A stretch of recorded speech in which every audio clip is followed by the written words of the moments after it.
So we're on radio stations across the country, podcasting, live streaming, all this. So we've done a couple deals together, but why don't you reintroduce yourself to our audience? Tell us about yourself.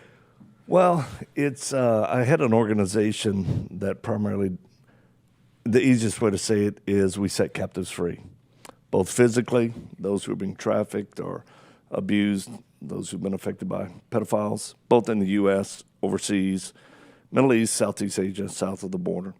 And then we help people with trauma, people who've suffered or been traumatized all across the board. And then the final thing is spiritually, we help people who are held captive in darkness or oppressed by darkness get set free. And so talk more about just, you do this in Iraq, you do this in America, and one of your focuses is to try to, hold pedophiles accountable to justice and make sure their victims are made whole again. Yeah, and I want to put it in context for people why we do what we do. We have an incredible team.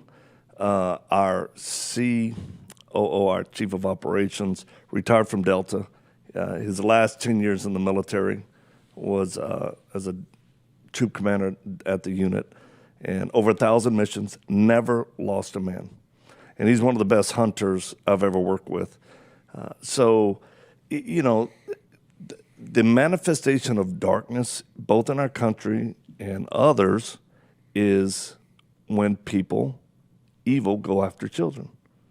I mean, we're seeing it with the whole abortion issue. This has been a tactic of what we believe is evil, to kill, hurt, destroy children. So we have always stood for, the sanctity of life. And I got a good injection of that when I worked for Focus on the Family with Dr. James Dobson as his assistant. I thought, this is great. Somebody's fighting for the most innocent people. Then when my wife and I started this organization, we couldn't believe the number of kids being abused, are trafficked, both here in the U.S. and overseas.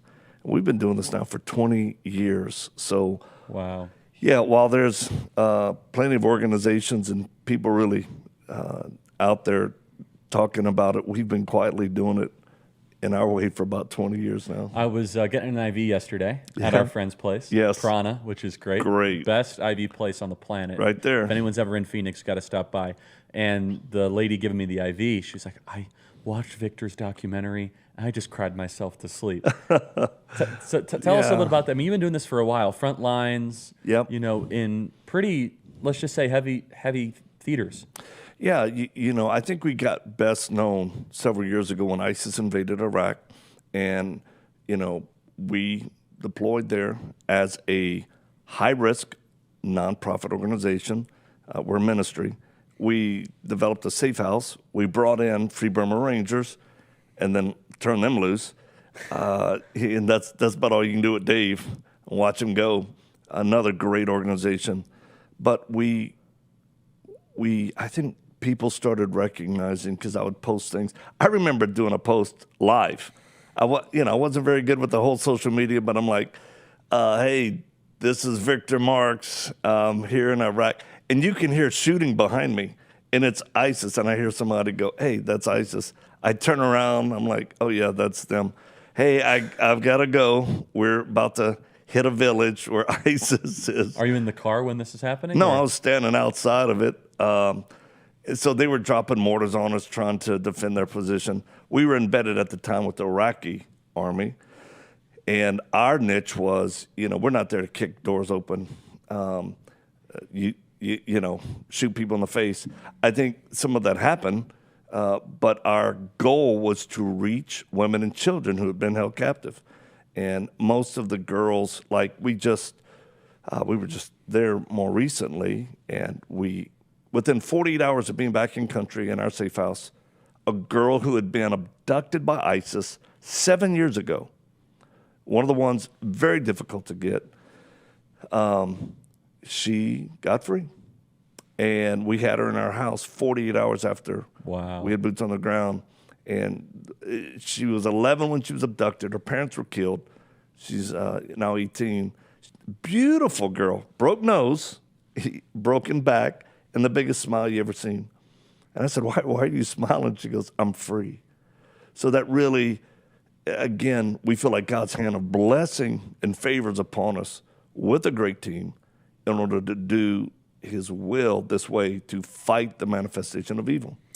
And so talk more about kind of what you said, that when evil really manifests itself, it goes after children. So we just saw Roe versus Wade overturned. You know, we see, unfortunately, a lot of the grooming of children in America. Yeah. Sexual grooming of children in classrooms with the kind of LGBTQIA+. Then we see outright pedophiles and kind of the sexual exploitation of children. We see the trafficking of children. What is the spiritual component of all of that? Because it's hard to believe that happens naturally. Right, Charlie, and I'm so grateful that you understand and ask the right questions, because although there is the carnality of man and a depravity of man, when you start talking about abusing children, that's a whole different realm where evil does insert itself. I mean, think about Pharaoh wanting to destroy all the boys, right? Yeah. It's been going on since the beginning. Moloch, this is evil, offering our children. What I would say today is that, and folks listening or watching, I come from this background. I was abused as a child and tortured, and I was left for dead. So my motivation is to help reach kids and stop bad guys from doing this. My granddaughter called me yesterday. I got a text, and my daughter goes, "Hey, she wants to ask you a question." So I called her. I was actually in a gun shop. It was really funny. I said, "Hey, what's going on?" She's 4-ish. She goes, "Papa, why do you go after bad guys?" I thought, what a great question. And I said, so that bad guys don't do more bad things and that you feel safe. So the evil that's involved in this it's very real, and we've seen it at the highest levels, from ISIS fighters to cartel members to, and in America, it doesn't matter. Politician, preacher, teacher, there's an evil that infiltrates men's hearts and minds. And I believe this with all my heart. The greatest disturbance of our culture in America, that is the root cause for so much broken relationships, drug addiction, the inability to make the best decisions, often stem from child abuse. Because if the enemy, I heard this, if you build a child, you won't have to repair an adult. And the enemy knows that philosophy. Hurt a child, you'll spend a lifetime trying to repair an adult. One of the themes we've been playing with politically is this idea of the parents' party versus the groomers or the perverts' party, right? And I don't want to overly politicize this, but Victor, it's hard not to when you have people that say it's okay for kids to chemically castrate themselves. It's okay if they're 12 years old and they think they're another gender. It's okay for them to get abortion without consent of their parents, or it's all these things where it's just the loosening of morals and the immoral type unclean spirits that seem to almost be introduced. And so a lot of parents feel as if this is overwhelming, that they're starting to wake up. They realize my children are being targeted, not just that they might be, the old way when I grew up, it's like, oh, they might get kidnapped at the grocery store, which happens still. In Dallas, Texas recently, young girl was sex trafficked by just going to the bathroom at a Mavericks game. Right. Terrible story. But it's deeper than that, though, isn't it? It's more widespread. Can you talk about that? Well, yes, and I agree with you. While it doesn't matter, again, what party, left or right, there are perverts and pedophiles and wicked people all the way around. However, I will say this. When you try to legislate evil, then that's a pretty darn good indicator that this group has sided with darkness and are yielded themselves, and they believe it's okay. Their minds are so convoluted, they actually believe it's okay to affect children in a way that it's unthinkable. 30 years ago, unbelievable. Nobody would have thought this stuff would have been happening. Never. So I blame part of it on conservative and even Christians and Muslims who have conservative positions for being passive. Yeah, I totally agree. You have to be, there was this horrible theology that to be more like Jesus, you just be meek and nice. The reality is meekness is power under control. And I don't see anywhere in the Bible it says be nice. Kind, yes. Patient, yes. Yeah, right. All the fruit of the Spirit. I struggle with patience. I tell people it's the one I struggle with most. Yeah, I do too. And I'm very, I have to learn how to just say, do I need to hold my tongue on this or throttle somebody around the neck? But, and in our line of work, you get the opportunity to do both. So I would say this for sure, please, parents, dads, anytime a school board or anybody is trying to affect your children or your family, you as a protector and provider have not only a right, you have a responsibility for God to stand in the gap and say, not here, not now. I remember years ago, 25 years ago, I took my children and family to the library. While we're in there, there's a guy on a computer looking at porn. And I couldn't believe it in a public place. And this was before porn was really. Wow. Yeah. I just walked over there and tapped him on his shoulder. I said, what are you doing, man? He goes, none of your business. Who is this again? This is just a guy at a public library looking at porn on one of the public library computers where you could go and rent or whatever. I just said, hey, man, you need to take this stuff home. Don't do it here. He goes, none of your business. I can do what I want. I said, well, I guess I can too, if you want to live by that. And I said, hey, everybody, attention. This pervert right here is looking at dirty, nudie pictures in a public place. And he says, before I could finish, he shut the computer. He scrambles out like a little rat. Everybody starts clapping. And I thought, not on my watch, man. I'm not going to be passive. I'm going to point out because the a evil kid that could be you're doing. walking by, Easy. right? A wife, a female. Someone who's struggling with that themselves that wants to, be away from those images. Yeah. So that was, 20 years plus ago. I just tell people, be aggressive for the right reason. So I want to ask you in the next segment here. Some people will say, for example, when I get into a debate with a leftist or when I get a little heated about an issue, they'll say, Charlie, you shouldn't fight. That's not Christ-like. You should just let the other side do whatever they want to do and let it be. Is that true? Well, I think there's a flaw in the theology of Western Americans that I hold responsible at the feet of the pulpit because so many pastors, because if we're just being honest, so many of them, I'm going to say it, are cowardly. Their spines are filled with gel instead of titanium. So they justify and use Scripture as a way to say, meek, mild, turn the other cheek. And here's what I would say. Let's talk about Jesus. Is he not the one that went into the temple, saw his father's house being trashed and desecrated? Oh, yes. And then he took time to fashion a whip.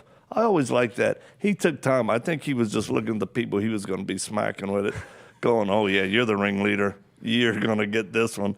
And then he tumped tables over. Can you imagine at any church function if Sally Joe and Billy Bob are cheating on their spouses, but they're sitting next to each other at this church function, and I just went in there and just threw a table over and, food goes everywhere. You brood of vipers, right? And I just go, both of you better repent because you're destroying lives. You're going to destroy this church. This is 11.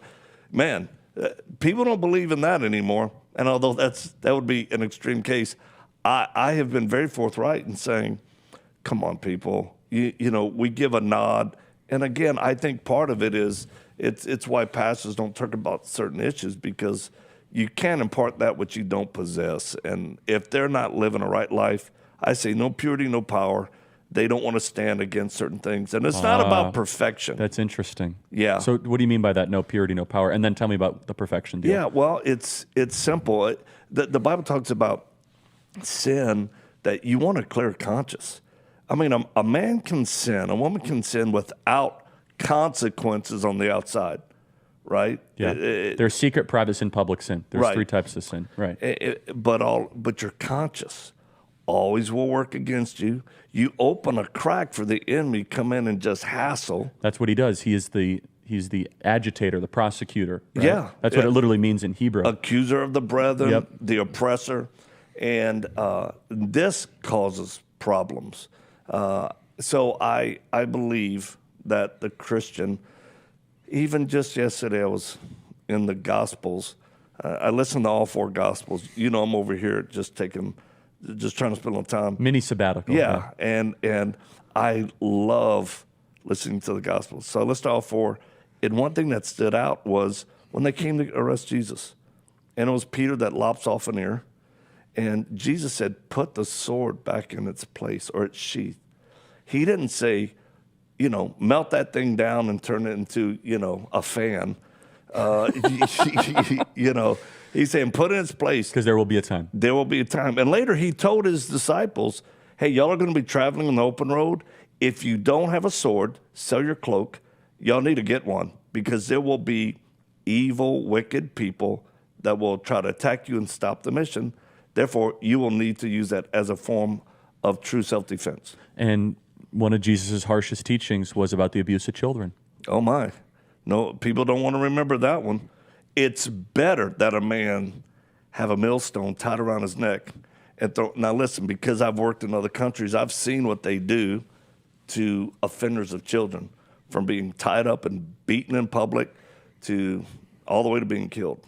And in America, I think the Christian faith has been hijacked by, whether you want to call it woke or passive or liberal. It's like, hey, if anybody should be strong, bold as a lion, but yet compassionate and gracious, right now I'm in the middle of working on a book called The Dangerous Gentleman. And that really will be able to help people understand. And articulate a lot of this. Yeah, I think Beautiful. so. We're out of time. VictorMarx.com. That is VictorMarx.com. You have All Things Possible Ministries. Yes. And also, Victor was the one that connected me with Bad and Canine that got us Mr. Briggs, our dog. Yep. And you got your beautiful dog right there. And so it almost might be in the live stream shot. That's just great. You guys can always email us your thoughts, freedom@charliekirk.com. Take out your phone and subscribe to the Charlie Kirk Show podcast. You guys have a Victor Marx podcast too, right? We do. Yeah. You guys should check it out.